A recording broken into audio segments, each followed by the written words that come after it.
Hello and welcome to Gorilla and the Geek, the podcast for sweaty nerds by sweaty nerds. My name is Kyle from Geeks Weekly, and I'm joined as always by my good pal, John, the Ginger Gorilla. John, how you doing today? Wow, doing amazing. All I have to say is USA, baby. USA. Oh, because of the show. So, Yes. yes, today we are reviewing a show that involves not necessarily like Olympic play, but Olympic-esque play within the world of chess, world competitions, local competitions, competitions within the U.S. itself. We're talking about the Queen's Gambit, the show that has kind of taken over the streaming zeitgeist over the It's so past month. it's so interesting. Before we actually get into the show, just to talk about like how shows get popular now. It's so interesting to see because they get popular, and since they're so bingeable, they're popping for like a week, right? Maybe two, at most like a month. I feel like they get a month's lifespan, and then it's just moving on, unless they're like season shows, right? So like obviously, something like Stranger Things every year it pops off again. But the hype for it only lasts for so long because of the fact that they're bingey shows, right? They're not just shows that come out each week, um, which will obviously have a longer hype span within their showtime. Um, but it's very interesting to see because like the show came out of nowhere. Um, I think we both saw it on Netflix and we're like, oh, that sounds interesting. It's getting a little bit of hype. And then as we were watching it and as we finished, it's now like, I feel like really picking up steam as we're recording this on Sunday, November 22nd, 2020. Well, when did the show Actually, premiere? I could let you know I exactly. got it up right now. For it started. They a month ago. first aired it, yeah, the 23rd of October. And it's kind of been everywhere. I mean, well, this is the type of content that I'm interested in terms of discussing Yeah. things, and a lot of the people that I follow have been talking about it here and there. But I think one of the things that everyone's realized is that for for some reason, this show kind of just captured a moment, and it's been the thing now. Maybe that's because there's no Stranger Things season this year. Maybe that's because Game of Thrones is over. People are always looking for that next thing. And I think that when you present someone with a show like The Queen's Gambit and how literally everything is done well, Yeah. it's easy to see why people connected to it. Mm-hmm. It's amazing how when I first saw the show, I was like, oh, a show about chess. Interesting. And then I read about it a little bit and I was like, oh, orphan who learns to play chess. And then I got a little more interested. And then I saw like the work for it, like the picture, the screen art.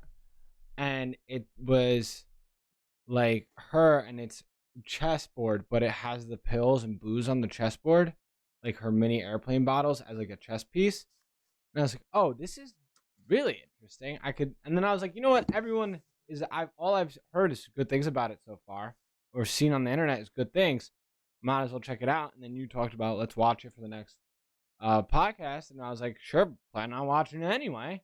And then I started watching it, and it's one of those shows that's just like, okay, let's watch the next episode. Like, and it's just done so well, and it leaves you intrigued every step of the way. Yeah, I mean, I watched the show all in one day. It's 7 episodes. It's a mini series. I believe it's supposed to only be one season long. We'll talk about Yeah. that maybe later. Um, Actually, we can just talk about it now. Would you get upset if there was a season two? I wouldn't be upset. Obviously, I'm never upset if they decide that they want to run another season, because I understand money, one, maybe you have a story to tell too, um, and I've never been like, oh well, now that it got bad, it ruined the good, like Star Wars, for instance, just because there was bad later on in the franchise, that doesn't ruin the good that you could watch from the beginning or the Yep. first episode, 4, 5, and 6. Um, so with that in mind, if they decide they want to do it, cool. but I think in no way, shape, or form it needs to be done. I like the idea of having these mini series that are just elongated movies. Me and you, we started out by loving movie content together, right? And it's turned into, obviously, because we have to fill our void, um, damn Rona, to turning to TV shows. These are perfect. That it's you get, obviously it's longer than a movie, so you could tell more of a story, but it's just that one season. It's done, and you get fulfilled with the whole story. And I kind of like that as an idea. But once again, if they have another season, I wouldn't be mad if there's a story to tell, right? Yeah, that's the big thing. I mean, so um, real quick, just for people to know, we are going to go full spoiler territory in a second. But when I first started the show, I assumed for some reason that it was a true story. Yeah. And then eventually, I had heard that it's actually based on a book. And I assume, I mean, I haven't read the book, but I assume that the whole book is what's told in this one season. And I think that it told a really concise and really well done story. I don't know where you go with these characters from here, especially the main character. I feel like her arc is pretty complete. Yeah. I mean, you could present new challenges for her. I mean, one of the cool things about the character, and I want to get into the character in a second of Beth, but one of the greatest things about her was that she's kind of like she's kind of like LeBron James, where there's always this carrot dangling in front of her for her to conquer. Early on, it's her childhood. She's got a rough upbringing. She's got to conquer that. Eventually, she gets into the chess world. She has to break into that. That's the challenge. And then she has to fight her way up to the top of the chess world. And that's the ultimate carrot. Along with her other things that she has to battle within herself. Hmm. But by the end, it kind of leaves you in this place where you, I should say for myself, I felt good about where the character was left off. And I felt as though this was a character driven show. And I went, that was the story. I'm good from here. Yeah. I'm very content. And not every So show offers you that. yeah, and with it, it's throughout the whole story. It's her life never feels complete. Yeah. I think that's the thing. So she fills it with booze. She fills it with pills. A typical addict um trope, I guess we'd say, where they use alcohol and pills to fill the holes in their life. Um, so with that said, at the end, it's done so well. She's dressed in white. Um, she gets embraced by all the older Russian people. It just seems so pure of a moment and a thing that I don't think you need to muddy that again, right? Because that's what would have to happen in another season, I believe. You'd have to muddy it in some way, right? I don't think you could do a whole season of success unless you did some. I think the only way they could do it is if they did a season where it's like she's succeeding more. It just kind of shows her dominance in chess, and then maybe years down the line, someone comes along and she's like starting to slip. But even with that, I don't think it would draw people. I mean, I'm not a storyteller, so it's not something that I could fathom writing and making super interesting like this season. But I don't see it. The only thing I do see that maybe they could pull off is almost like a spin-off type season with the character Benny Watt. Yeah. Just because he was so interesting. That could be Like fun. the first time you see him, it's like, why has this guy got a knife on him? And then I'm so happy at one point she asks, like, what's with the knife? And he's And I like, love the answer too. yeah, he's like, protection. And it's like, dude, you're a chess nerd. What do you? I mean, I guess, but I guess if you look like he's very thin, skinny guy. Um, but it was just so funny. Also, shout out that dude, smallest head face. I don't know what was going on. Like, he has a very small face. With Thomas Brody Lee. Yeah, Oh, I'm sorry, Brody Lee. sang, Thomas sangster. Brody Sangster. Brody Lee's a wrestler. Well, did you know he's 30 years old? Yeah, I've looked all of it up because I was like, this kid's 12. He has I mean, I wish I looked that young at 30. I'm not going to Yeah. No, good for when I him, get there. man. It's pretty amazing. Also, yeah, shout out to all the actors and actresses in this show. Um, from them as children to like them as adults, flawless. Yeah, I mean, every single person in the show. Uh, I should say this actually.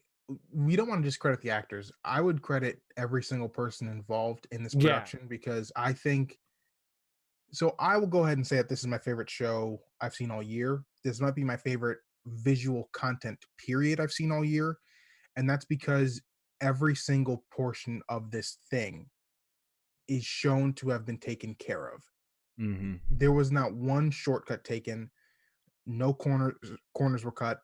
Every single person went all out from the production design, from direction, the writing, Costume, yeah, like yeah, costumes. sets. Actually, I especially the mean, costumes. I mean, the the set and the set design is truly amazing. Like with all the hotels they have to go to, and then making it look like it's from that era.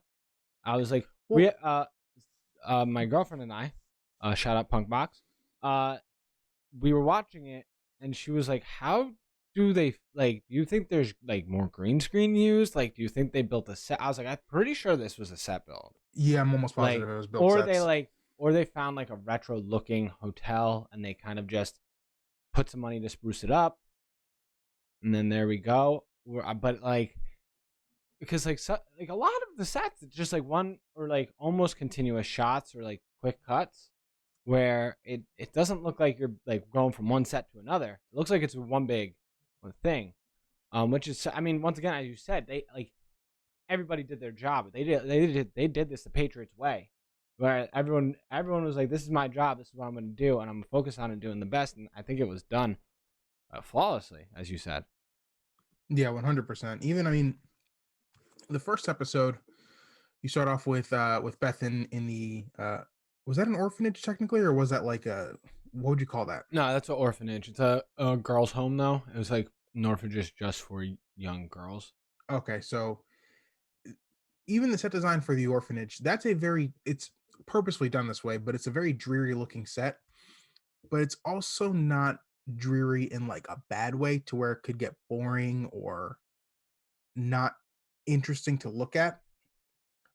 Sometimes I feel as though when people do these types of set designs and you're supposed to feel down for this character in this place, they can make these sets that look kind of boring. Hmm. And in a show about chess, and this is something I want to get into, a show about chess and a show about the world of competitive chess at that, you really want to make everything as interesting as possible. And the fact that they were even able to make this orphanage seem interesting to look at, even if it's just because there's this one window where there's a room full of tranquilizers that are these Hmm. bright green pills. Stuff like that is really what it's how you do things correctly, in my opinion. It's just really well done, and I would like to actually get into the orphanage if you don't mind. Yeah. What? How was your experience watching these children do drugs?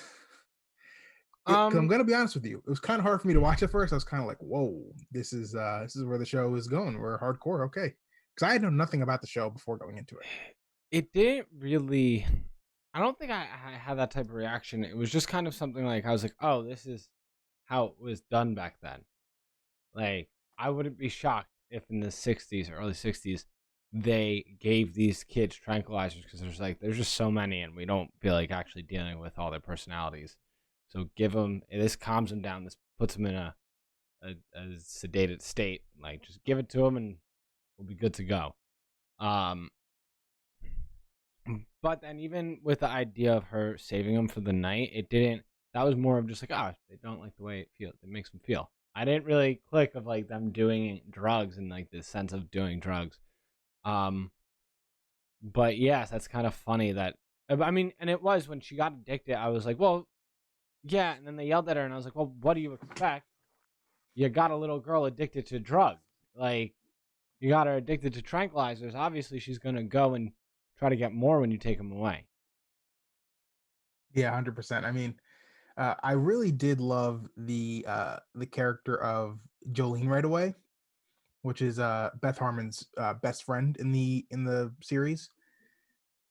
But I there was something about it at first where the drug use was being explained where I was like, oh my gosh, this little girl is going to become a super addict. And then eventually we get to the great scene where I don't know how she didn't die, but she's just housing them like you and I would Mm-hmm. house wings on a night where we watch UFC fights, or well, would have back in the pre-COVID era.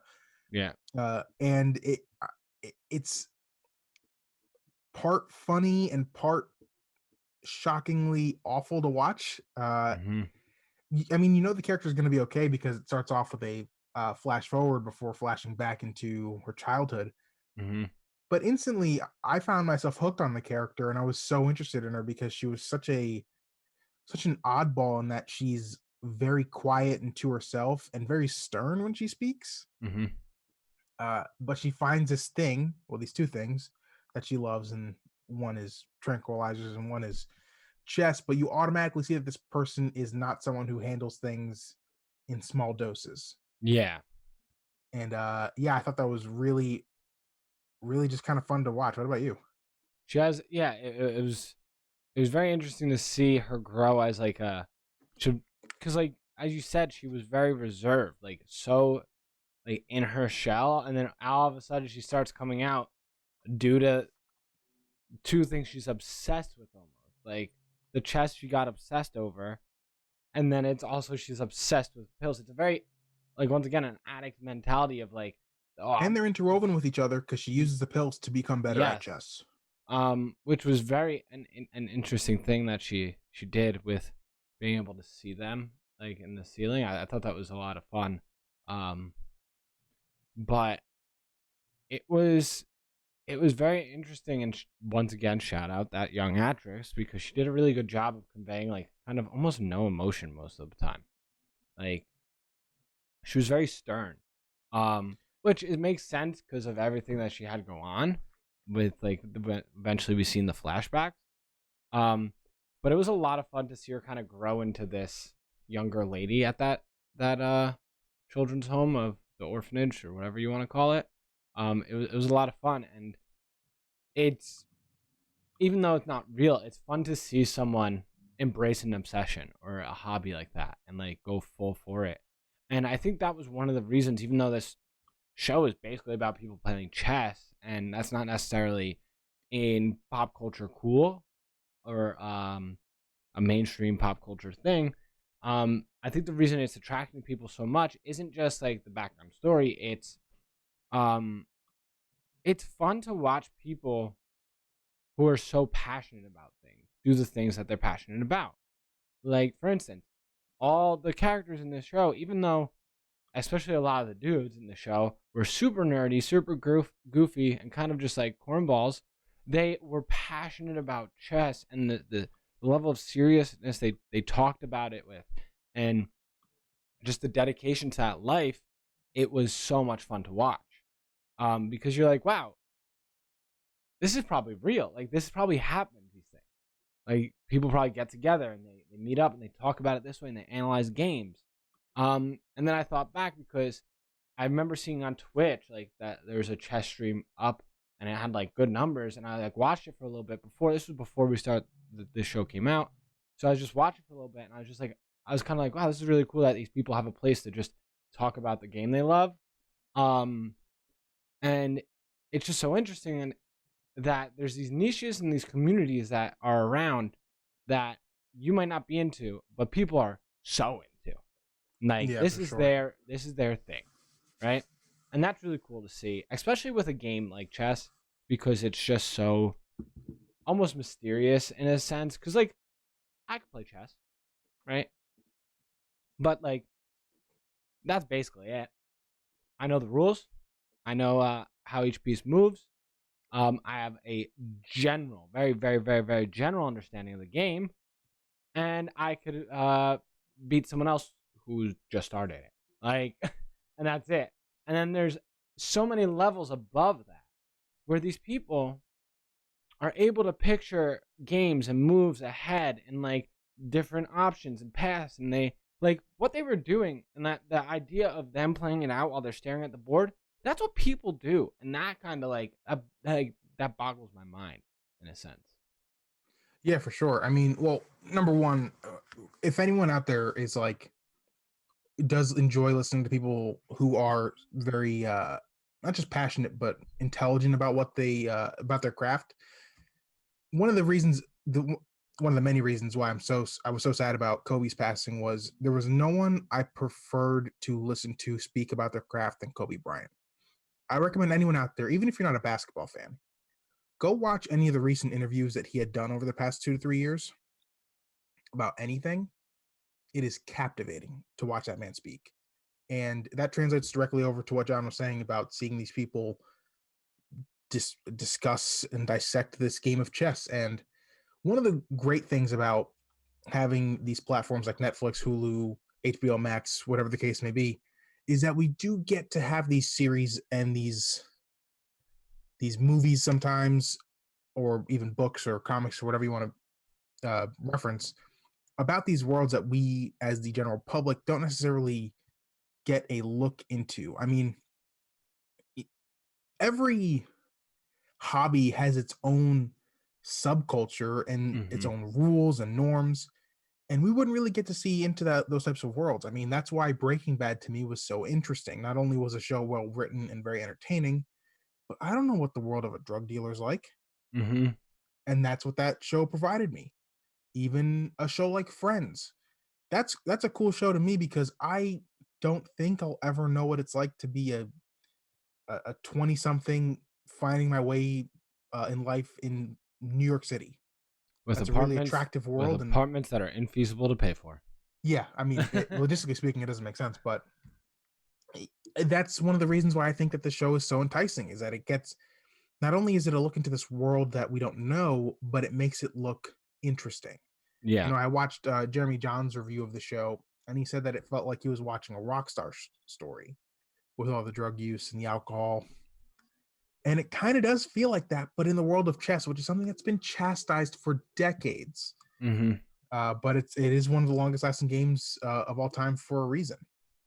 And I think the show does a really good job at that. Did you, John, did you feel lost at all watching the games go on? Um. Because I think they did for the most part, a pretty good job of not making me feel lost. Yeah, I don't think I felt lost as much as I was like, okay, I have a concept of an idea of that. Oh, what they're doing is trying to set up traps, right? Um, but I couldn't be like, oh, they're doing this right now. Like, I'd have an idea of like, oh, this is probably what they're doing. Either they're setting up a trap or this or that. But like, I would have to wait until like for instance, when she would make a mistake against Borgov, and then the camera would pan up to her face, and she'd go like almost like flush. That's when I'd realize, oh, she messed up. I wouldn't realize it on the board. Like No, yeah, it thankfully they showed us their reactions. Um, so with those things, that's I think that helped, right? Because of the fact that um people probably just, I mean, would never be able to pick it up, like what was going on the board. And I think they did translate that world very well for us. 100%, 100%. And so we get to look into this world and all these different characters and sometimes caricatures in it. I wanted to get a sense, who is your favorite side character in the show? I think we might have the same one. Um, I think it's Benny. So it's Benny for me, and I want to get into him in a second. But I want to give two small shout outs. I already mentioned the one in Jolene. I think she's a Yeah. very fun So character. that was the other one that, like, if she had like, I mean, her and Benny are in the same amount of episodes, 4 and 4. But Jolene, especially at the younger ages, wasn't really a pivotal role. Having That's her the come thing, yeah. back in the later episodes, I was so happy because I wasn't expecting it at all. Me neither. It caught me off guard. Another thing that they did wonderfully is when things started going bad, I was like, I don't know how she's gonna get out of this. Um, because it just seemed like she's just going in a depressive state. She's abusing everything. I was like, maybe things aren't gonna go well. Like I started to think maybe this is just it's gonna be a sad ending. Um, and then she pops in, and I was like, yes, like that's such a good move, like smart. That's a smart creative move to have her come back. Um, and it was amazing. And that character's fun. That's a fun character. I Um, mean, instantly she's she's a very tall, mhm. uh, larger than life personality in this orphanage, this very dull and dreary place. She's got a lot of life in her. I will say I'm not mad that she wasn't in the middle portion of the show, Mhm. but I do almost wish she was in more of the ending. I Yeah. kind of wish she went to Russia with Beth. I think that would have been great. But I also at the same time do understand it's not necessarily her story. I just really enjoyed her character. The second character I really liked, who we didn't get a lot of, and that's very understandable. I really personally enjoyed Mr. Scheibel, the custodian who taught Beth how to play chess. Yes, because once again, another intriguing character with the fact that like I felt like I never understood how he felt. I don't think Like anyone was the supposed to. whole entire time, like you're just like, is he happy? I don't know. Is he mad? I don't know. Except for like the one time where you could tell that he got frustrated that he when she first beats him, and he's like, "What? How the hell did that happen?" Hmm. But like, yeah, another character because it's like you could, especially at the end when she goes back with that whole Jolena arc, and she sees like her little shrine that he made. You could probably tell that he was probably so proud, like, Oh, big time. and that like really hit my heart. I was like, "Damn, dude!" Like, shout out Scheibel. Like, oh man, that guy. And she never went to go see him again. And you're like, damn, like that poor guy was probably like wanted to reach out or whatever, but like didn't really know how because you could tell he didn't really. It didn't seem like he had much family. Um, Well, he seemed more like the person you think of when you think of a chess player. A lot yeah, more socially, and I'm talking about like if you're thinking stereotypically as to what people used to think about chess players. mm-hmm, He probably wasn't very a popular guy. He very stoic, big thinker though. yeah, But he did have a lot of care and emotion for her. I mean, without him, she doesn't play on that high school team, even though I think it was only for a little bit, and she doesn't discover her passion. yeah, And I think he was a great character. But let's talk about Benny. yes. But I wait, mean, real quick oh before we god, get to Benny, before we get into because you said stereotypical chess players are like how you think of them. So like one thing I did during this, I was like, I wonder who the best chess player is right now. hmm And there's this the guy who is and has been is his name is Magnus Carlsen, right? And if you Google this guy, he does not look like a stereotypical chess player. Dude is clean, man. Like just I looked him up, and if you're listening to this podcast, go Google him and like do some Google images. He looks a little goofy, but he also just looks like he should be a business owner. He's got a fresh cut, a pretty dope beard. He's this Norwegian kind of stud. He looks like he's in good shape. Like, wears a lot of suits. yeah, like he looks like he's like, oh, he could be almost a model. Like, he has Viking blood Five in ten. He's him. kind of tall. Only Yeah, like 29. he's been like a champion for like 12 years.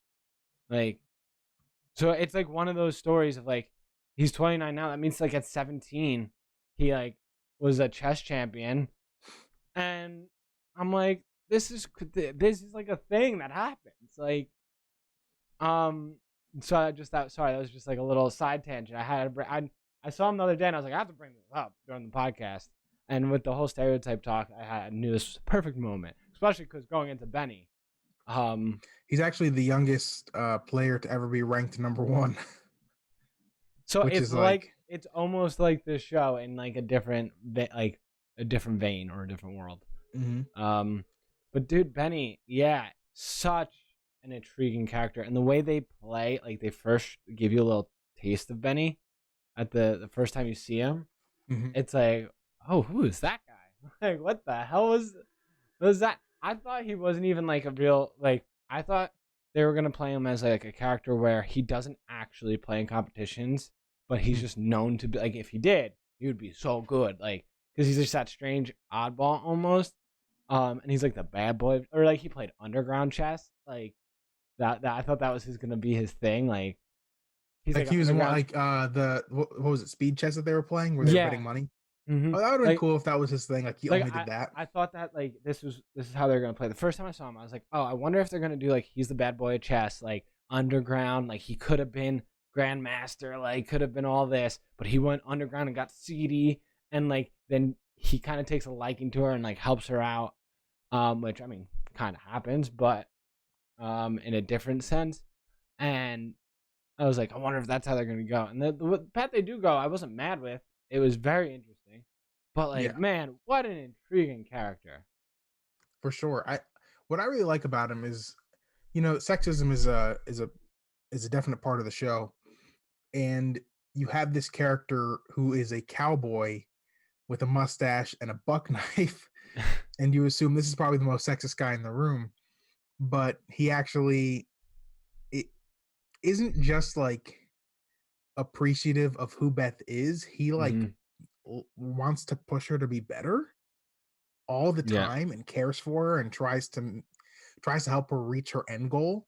Hmm. And I thought there was a really cool visual juxtaposition to go from this guy who's like hyper masculine. You see him and you think, well, that guy probably is the most manly man of all time. But then it's like, oh, at the same time, he wants to help this girl out who beat him outright. And I think he's so fun. I like you suggesting him as like the possible lead of a spin-off series. I think that could be Yeah. really fun. Just like his come up because he said he was chess champion at such like a young age. I'd like to see him turn into this character that he is. And I like wouldn't even mind if that was like a persona he adopted over time. I think that'd be yeah, really and like cool. how does he end up in this strange dingy apartment in New York City? Like Yeah, that too. That's a little bit because curious I was because like by the I way, thought that apartment probably is still very expensive. That little yeah. one. Yeah. So I was just like I was so confused. And I was very intrigued, and that's why he was one of my favorites. Like, I think it was just, I mean, he was portrayed so fun, like an I don't know, it's hard to explain, but I assume other people probably feel this way. And with that in mind, if you're listening to this, and be sure on like YouTube or wherever you're listening or watching, let us know what your favorite character was. If one of them, if Beltic or Towns were one of your favorites. Also, Mike and Matt, the twins, I really enjoyed them too Yeah, they because were they were fun. just a fun, goofy, like yeah, you and they were, just they pop in, they pop out, like they just did their thing. Did And that was real awesome. quick on Towns, did you pick up that he was gay? Not I until the didn't at guy first. I'm gonna be honest. when the guy walked in the room. Do you mean No, that? that's what I'm talking about. I Oh didn't. yeah, that's what I. But then at the same point, I was like, wait, but like maybe I was like, does that? I said I was like, does that mean like are they getting at that he's gay? But then I was very unsure still. I was like, I don't know if that means he's gay or if that means he's rooming with that guy, and then since he got for lack of a better term cockblocked, that You don't want to assume, he right? just didn't make a move, and she was always hurt that he never made the move. Yeah, um so I was very unsure, and then it turns out he was gay, which I was like, oh, or at interesting. least bisexual, because he says at one Yeah. point Oh, you were very yeah, you're very tempting, or you were very I he forgot. he said that he was unsure at the time. I think right towards the end of the Yeah. show, Hmm. because I was assuming that, and this is something that I really applaud the show for not doing. I assumed he was going to come back into her life at the end and be like the one who helps her out, and they'd wind up together. And I was like, that'd be kind of lame. But they didn't. Number one, I thought that was awesome. And number two, when I was like, well, are they gonna be together though at least? And then I realized like, oh wait, hold on, that might have been his boyfriend at the time, and I just Yeah. never I never clicked. I just assumed he was like European and was wearing really short shorts because he liked them. Hmm. you know, that's a vibe. especially back in like the 60s and 70s. Everyone was Yeah. wearing shorts like that back then. Mm-hmm. Um, but yeah, I liked a lot of the side characters, and my last note that I have here is on Anna Taylor-Joy, who I want to get into in a second. Any final thoughts on like side characters that you wanted to get out? Um, I don't think so. Oh, the mom. The Oh yeah, mom the mom was. was a beast. I really enjoyed the character of the mom because I was always afraid she was gonna do something skeezy almost. Like Interesting. Okay. I was always on the edge of like, is she using her daughter? Which Mm. I think she kind of was, but she was also always supportive. Like she would always ask about the matches, even though she had no idea what was going on. Um, and even though she too had a problem with alcohol.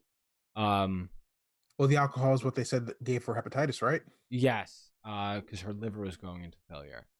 Um, and like I mean they built up to that. They foreshadowed that the alcohol is going to be a problem the whole time. Um, but it was very interesting that I love how they connected her and the mom with like basically through the pills. That was like their connection that started off their bond, and then the mom was super supportive with the chess. And I love to see it because it was good that like that she didn't almost disappoint me as being like a scummy mom. Yeah. And because I was just nervous, I'm like so on edge with shows nowadays that I'm gonna be tricked. That I was like, I don't want her to be bad because I kind of like her, and she had a rough go with this father. Because I have a feeling that that guy kind of blamed her for their child passing. I had a feeling that that was a thing. Like it was that mentality of like you can't bear my children. So then he kind of like in his mind didn't want to be with her. That's why he kept going away. And also, I was very confused by him though. That was the one thing that was kind of confusing to me throughout this whole series. I thought the dad was in jail. I didn't know Which he. one? Her actual father? No, no, no, no. The stepdad. The stepdad. Yeah, like when he was like, "I'm held up here."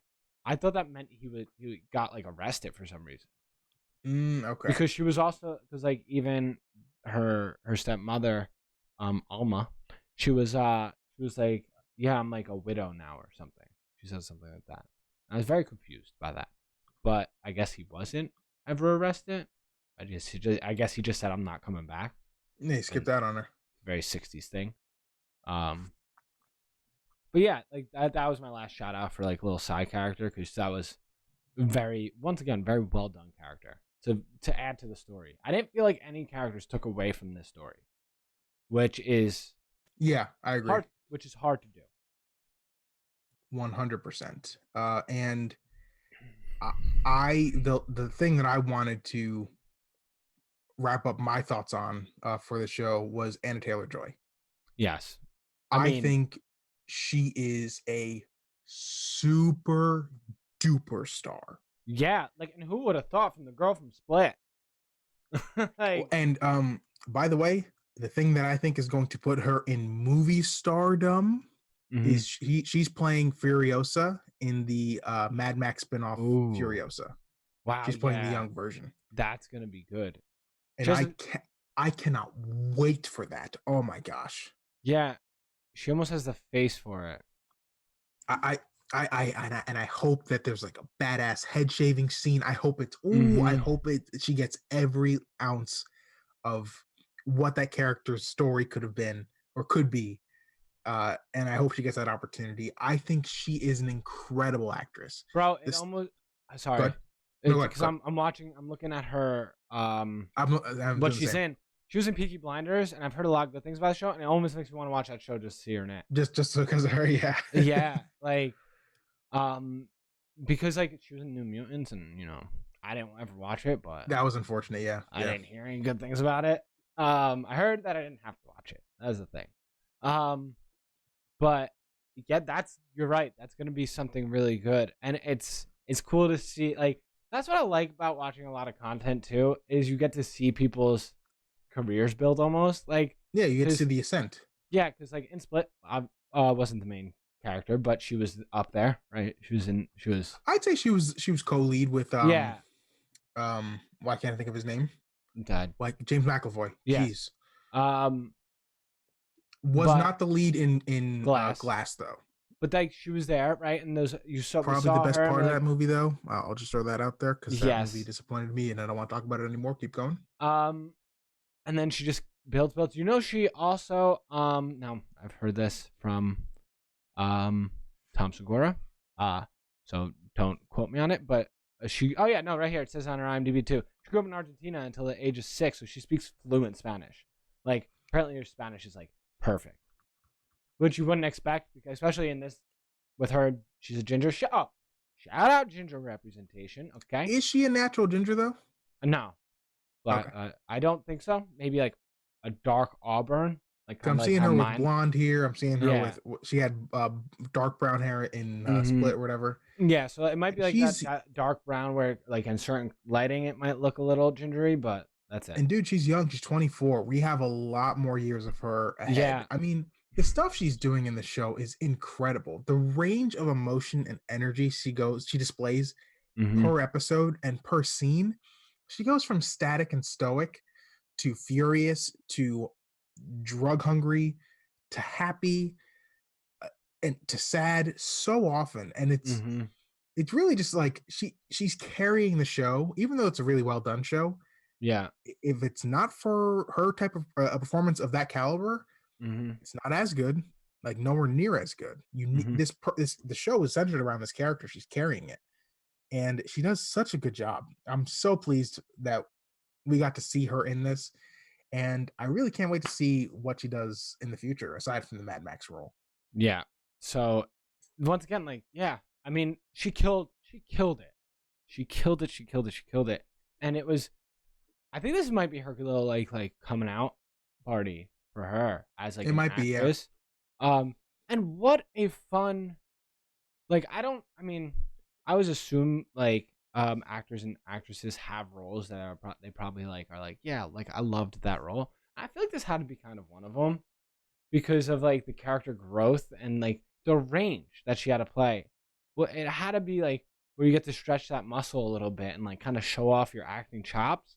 Like this was it because she had it, and like because not only did you have to play like someone who was like like almost like a pop and like chess star, but like and like in a world of like stereotypically socially inept people, she was seriously socially inept.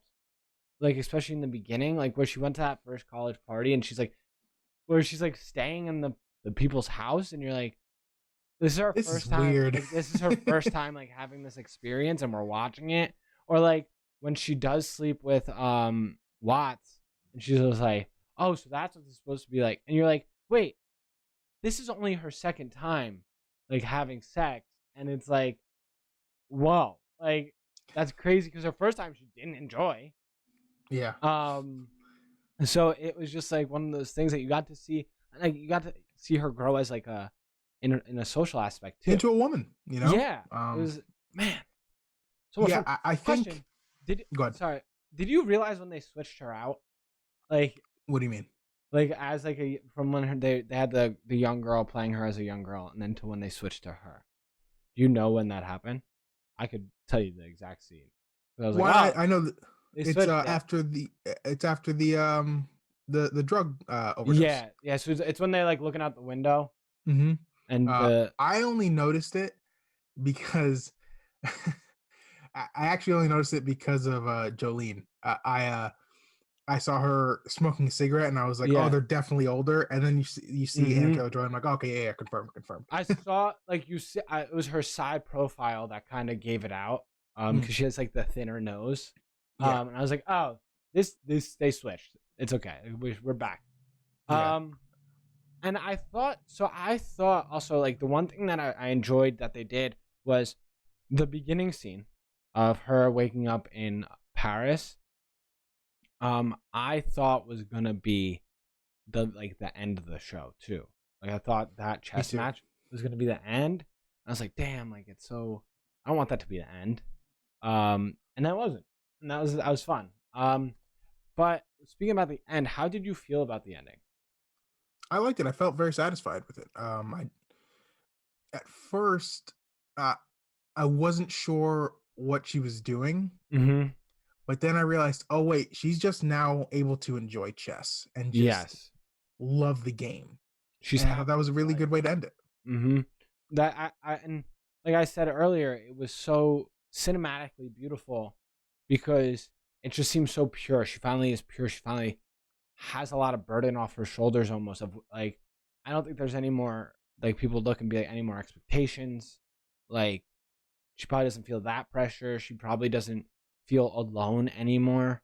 Because after her mom died, she probably felt alone. Even when her mom was alive, she probably felt some sort of a alone. She didn't have friends, Well, yeah. companions. And like having I think that night of having um like her meeting seeing what's his name, sorry, Towns. in Russian in towns in Russia, and then him having all the squad caller and the squad just being so excited, even though she didn't leave off on the best foot with a lot of them.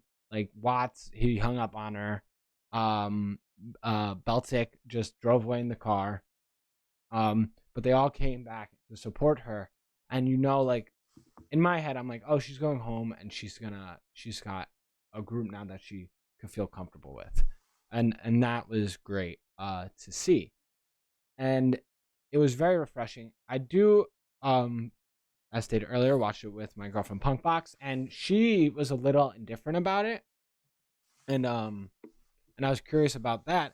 So I that's why I asked you if like I wonder if anyone else had any mixed emotions. So once again, if you did have a feeling about the ending, let us know because I'm so interested in hearing other people's takes on things, like what you would have wanted to see or if you didn't feel fulfilled. Because I felt like it was a very well done ending, especially because I think endings are so hard. Yeah, big time. Um, it's so hard, especially for something like this that they're like, this is the end. We're doing a one season thing. This isn't gonna be multiple seasons. It's just a mini series that we boom done. Um, Yet they probably are like, we do kind of need to leave it open a little bit, Yeah, yeah, just in case the just in bad case comes the rolling stew through. comes through with a bag. Yeah. My thing with the ending, I think that's really well done, is I love the fact that one of the big aspects of the show, as I said earlier, is the sexism that takes place in a lot of these fields and a lot of these sports. Mm-hmm. She walks into this park filled with these old Russian guys playing chess rather, and she's outright embraced and Mm-hmm. beloved amongst all of them. She is a trailblazer, and these guys fully accepted her into their world.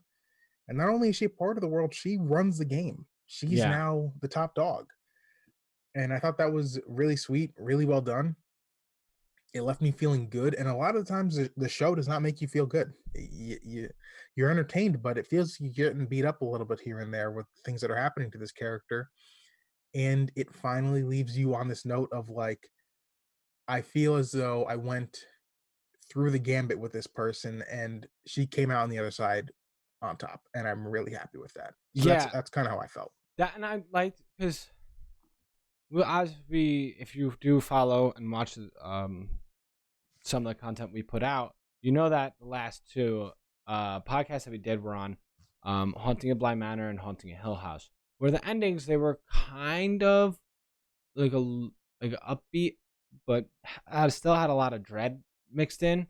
Where this, I didn't feel that. I felt like we found it was an arc and it was a hill of horror, and then it finally was like okay, it opened up into a nice like a breath of fresh air, and I feel like I haven't had that in a show for a moment of an ending that you're like, all right, especially like a lot of them, like even with spoilers. I'm well, not fully spoiler, but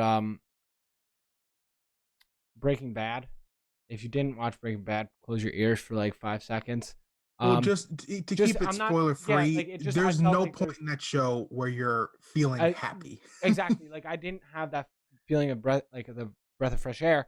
And a lot of these shows that are in that vein of like seriousness and throughout it you're feeling a little tension and dread. You don't end it with like the it's usually like a whole I don't know how to feel right now. Yeah. So I'm glad I knew how to feel for once. And the feeling was good. I like seeing success stories. Yeah, same here, And as I 100%. said, USA baby.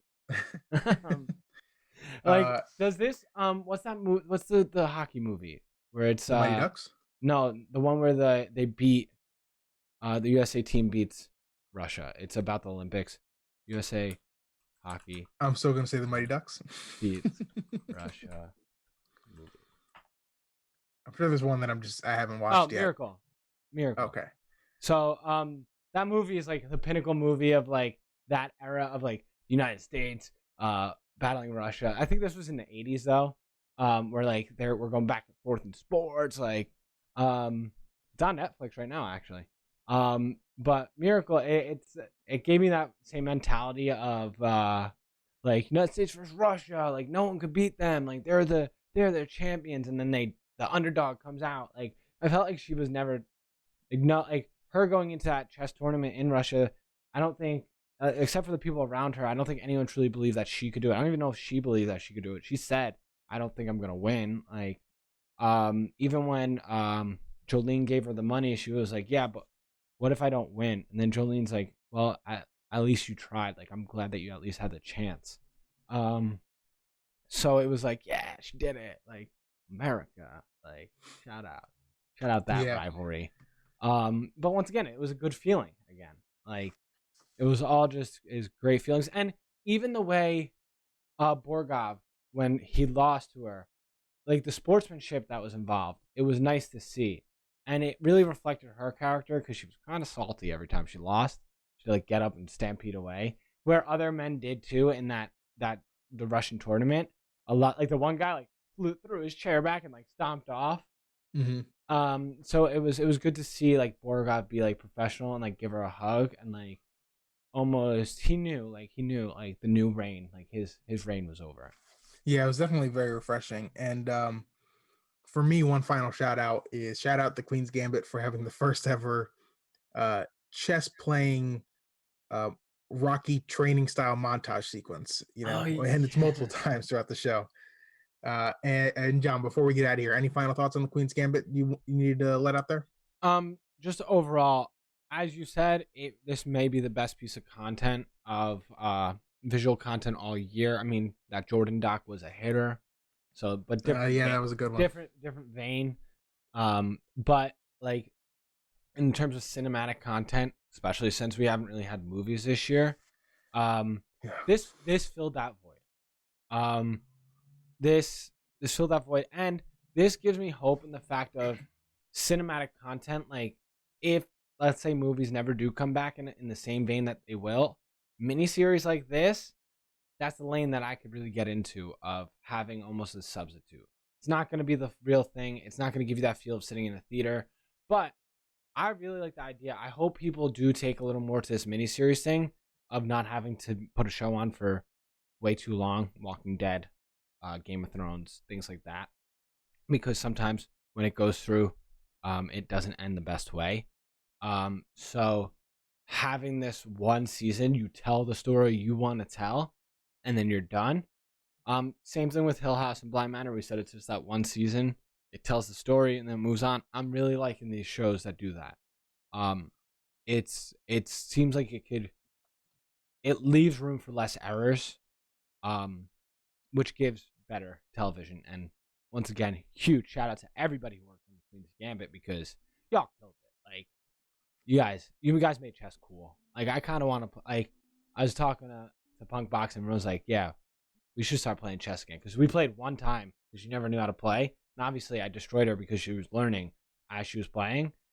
But I'm like, we should do this, and she was like, actually, that'd be something that's a lot of fun, like just to fiddle around. We'll be playing the weekends, so watch out, chess champion Johnny, coming at you. But Hey. it's when you can make something cool that's not stereotypically cool, you did a good thing. And John, where can the people find you if they want to challenge you to a chess match? Please don't challenge me to a chess match unless it's your first time playing. But as always, you can find me on twitch.tv/gingergirlgaming. And if you are into various different games, I obviously play a lot of Fortnite on there. But coming up, the squad got me in, and I'm hooked, and I'm addicted And we will be doing a Pokemon Nuzlocke, which is just a run through of the Pokemon. And if you lose a Pokemon, they faint. You can't use them anymore. You got to catch new ones. And if you lose all of them, and what they call whiteout, you have to start the game over. And it's going to be a hard run through because I just started getting back into Pokemon again. But I'm so excited to like do this little challenge with the boys, and just kind of just go through the troubles with them, and take it by stride. But it's exciting to also vary up the stream a little bit to have something for everybody. We got the Fortnite nights where it's sweaty gaming and like intense. We'll have the Pokemon where it's more chill and like more of a thrill level. I'm throwing Assassin's Creed in there just for some story-based gameplay, so I'm switching it up. Check out the YouTube also. I'm gonna try to turn that Nuzlocke into a little YouTube thing. I messed up my whole my Assassin's Creed one, so that one's out the window. But you could watch, if you're listening, you could see mine and Kyle's beautiful faces on YouTube, also at Ginger Gorilla Gaming, Instagram, Ginger Gorilla Gaming, and just if you type in Ginger Gorilla, look for that logo that's kind of behind me, the half of it, and I think you guys will pick up who I am. But Kyle, where can they all find you too?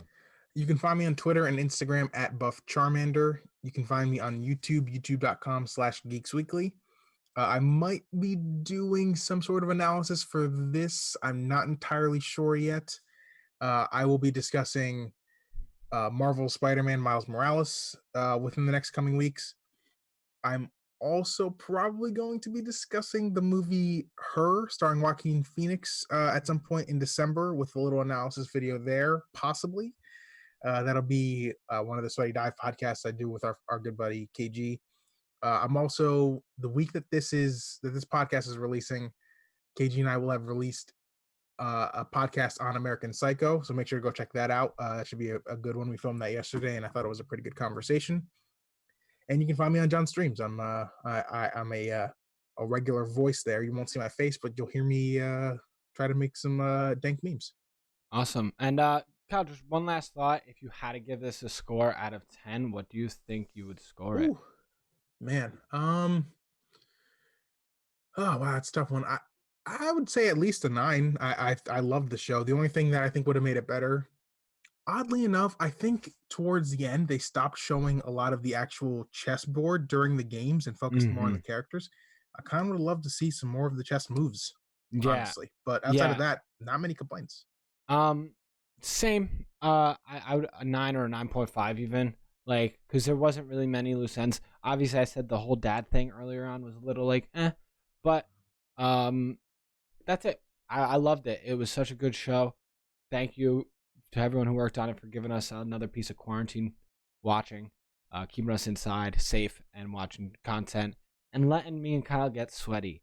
And with that said, thank you all for listening. Hit us up if you have any thoughts, comments, concerns, whatever you got. Let us know what you thought about Queen's Gambit. If you have any other shows that you want us to watch. And for us here, peace out, everybody. See you next time.